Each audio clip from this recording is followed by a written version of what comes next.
මුහුදේ ශබ්දය ඔහුගේ ජීවිතයට සංගීතයක් වුණා. ඒ මුහුද ඔහුගෙන් සෑම දිනකම අහුයි එකම ප්‍රශ්නයක් වගේ. ඔයාට ඉවසීම තියනවද? ඔහුගේ නම සුරංග. දුප්පත් ගමේ පැරණි මඩු වහලක් යට හිස් බඳුන් වල සද්දෙන් ජීවිතය මැනපු පවුලක උපන් පුතා. තාත්තා මුහුදට ගිය දවස්වල අම්මා ගෙදර දොර අසල හිඳගෙන දෙවියන්ට යාඥා කළා. අද හවසටත් මේ ගෙදරට එන්න දෙන්න. එක දවසක් සුරංග වැරලේ වෙලිය අතර ඇවිදිද්දී කකුලට තද වෙලා හිටපු ගින්දුණු සීපියක් අතට ගත්තා. ඒක ඇරලා බැලුවම කුඩා නිශ්ශබ්දව දිලිසෙන මොට්ටුවක්. ඒ මොහොතේ ඔහුගේ හදවත කිව්වා දුක් ඇතුලේ ඉඳලා ලස්සනක් උපදිනවා. එදා ඉඳන් සුරංගගේ හීන මුහුදට බැඳුණා. පාසල් ගමන මෙඩින් නතර වුණා. බඩගිනි ඉවර කරන්න පොඩි වැඩ. ඒ ත්‍රෑවෙඩ්ඩි මුහුදට බලාගෙන හීන දැකපු එක නතර වුණේ නැහැ. මිනිස්සු hina වුණා. මුහුදෙන් මොනවද හම්බ වෙන්නේ? වෙලි විතරයි. මුලින් ඔහු රැස් කළේ සීපි. අතේ කටුත් කෑම, ඇඟට ලුණු.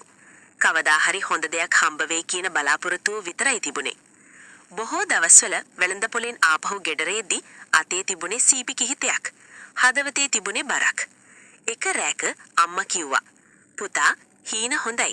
ඒත් බඩගිනි තිනකොට ඒව රිදෙනවා. ඒ වචන ඔහුගේ හදවත කපලා ගියා.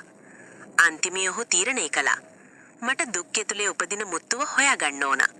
ඔහු ඉගෙන ගත්තා. ඉහන් හිටියා. අසාර්ථක වුණා. නැවත නැගිට්ටා. කුඩා මට්ටමේ මුත්තුව ගාව පළමු වසරේ හිස්සත. දෙවනි වසරේ ණය. තුන්වැනි වසරේ කුණාටුවක්. සියල්ලම මුහුද ගිලගත්තා. ඒ රෑ සුරංග වෙරළේ වෙලි මත හිඳගෙන ඇඬුවා. ඇස් වලින් වැටුණු කඳුළු මුහුදට එකතු වුණා. මටත් මේ මුහුද වගේ දුක ගිලගන්න පුරවන්ද? උදේ හිරු උදාවත් සමග ඔහු නැවත නැගිට්ටා. අවුරුදු ගණන් ගියා. ඉවසීම ඔහුගේ ආයුධය වුණා. එක දවසක් සීපයක් විවෘත කළා. එතන තිබුණේ පූර්ණ දිලිසෙන නිහතමානී මුත්තුවක්. ඒ මොහොතේ සුරංගගේ ඇස්වල කඳුළු ආවා. දුකින් නෙමෙයි, ජයග්‍රහණයෙන්. අද ඔහුගේ නම වෙළඳ පොලේ විතරක් නෙමෙයි, විදේශ රටවල්වත් හඬයි. ඒත් ඔහු තවමත් සවසට මුහුදට යනවා. සීපියක් අතට අරගෙන නිශ්ශබ්දව කියන වාක්‍යයක් තියෙනවා. දුක නැතිනම් මුත්තුවක් උපදින්නේ නැහැ.